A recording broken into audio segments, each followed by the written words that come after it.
America के जाने माने अखबार द न्यूयॉर्क टाइम्स ने अपनी एक रिपोर्ट में पाकिस्तान अधिकृत कश्मीर यानी पीओके के लिए पाकिस्तानी कश्मीर शब्दों का इस्तेमाल किया। भारत ने इस पर बेहद कड़ी आपत्ति जताई है। अमेरिका में स्थित भारतीय दूतावास ने सोशल मीडिया प्लेटफॉर्म एक्स पर साफ साफ कह दिया है कि ऐसा कोई क्षेत्र दुनिया में है ही नहीं। भारत ने दो टुक शब्दों में कहा कि वहां सिर्फ और सिर्फ पाकिस्तान ऑक्यूपाइड कश्मीर यानी कि पीओके है।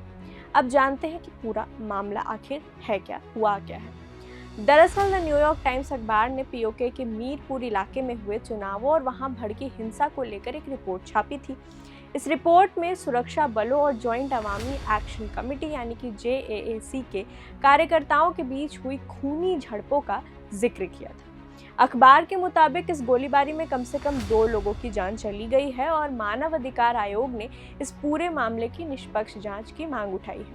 हालांकि अखबार ने यह भी साफ किया कि JAAC की तरफ से पुलिस कार्रवाई में कई लोगों के मारे जाने के जो दावे किए गए हैं उनकी स्वतंत्र पुष्टि नहीं हो सकी है।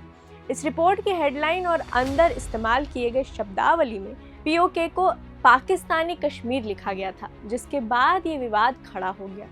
अब सवाल ये उठता है कि भारत का इस पर इतना कड़ा रिएक्शन क्यों आया और इसके पीछे की वजह क्या है। भारतीय दूतावास ने अपनी बात रखते हुए इस बात को फिर से दोहराया कि जम्मू कश्मीर और लद्दाख हमेशा से भारत का अभिन्न और अविभाज्य हिस्सा रहा है और हमेशा रहेंगे। भारत ने कड़े शब्दों में आरोप लगाया कि पाकिस्तान ने हमारे इन इलाकों के कुछ हिस्सों पर अवैध कब्जा कर रखा है।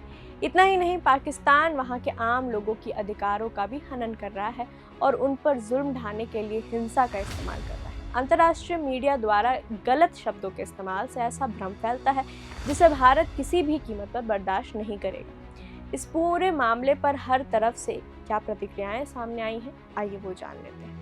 भारत का पक्ष क्या है? भारत का रुख हमेशा से एकदम साफ और स्पष्ट रहा है। भारत सरकार और उसके अंतर्राष्ट्रीय दूतावासों का मानना है कि पूरा जम्मू कश्मीर और लद्दाख, जिसमें पीओके भी शामिल है, भारत का अटूट हिस्सा है। भारत ने अंतर्राष्ट्रीय मीडिया संस्थानों को कड़ी चेतावनी और नसीहत दी है कि वे इस क्षेत्र के लिए हमेशा सही और आधिकारिक शब्दावली ही इस्तेमाल करें।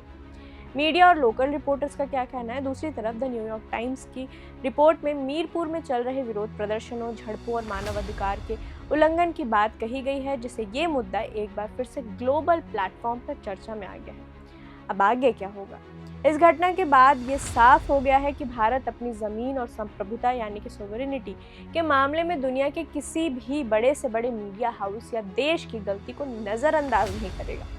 भारत की इस कड़ी आपत्ति के बाद अब ये देखना दिलचस्प होगा कि क्या विदेशी मीडिया संस्थान अपनी इस गलती को सुधारते हैं और भविष्य में रिपोर्टिंग करते वक्त भौगोलिक शब्दावली यानी कि पाकिस्तान अधिकृत कश्मीर पीओके का इस्तेमाल करते हैं या नहीं। तो कुल मिलाकर बात साफ है, भारत ने एक बार फिर दुनिया को ये बता दिया है कि देश की अखंडता और संप्रभुता से समझौता करने का सवाल ही नहीं पैदा होता। द न्यूयॉर्क टाइम्स जैसी बड़ी अंतर्राष्ट्रीय मीडिया एजेंसी द्वारा पीओके को पाकिस्तानी कश्मीर लिखना न सिर्फ तथ्यात्मक रूप से गलत है बल्कि एक बड़ा भ्रम फैलाने की कोशिश भी है। आपकी इस पूरे मुद्दे पर क्या राय है? कमेंट सेक्शन में हमें जरूर बताएं और देश और दुनिया की बाकी तमाम बड़ी खबरों के लिए जुड़े रहे प्रभात खबर के साथ। मेरा नाम है कीर्ति। नमस्कार। प्रभातखबर.com, विश्वास वही, रफ्तार नहीं।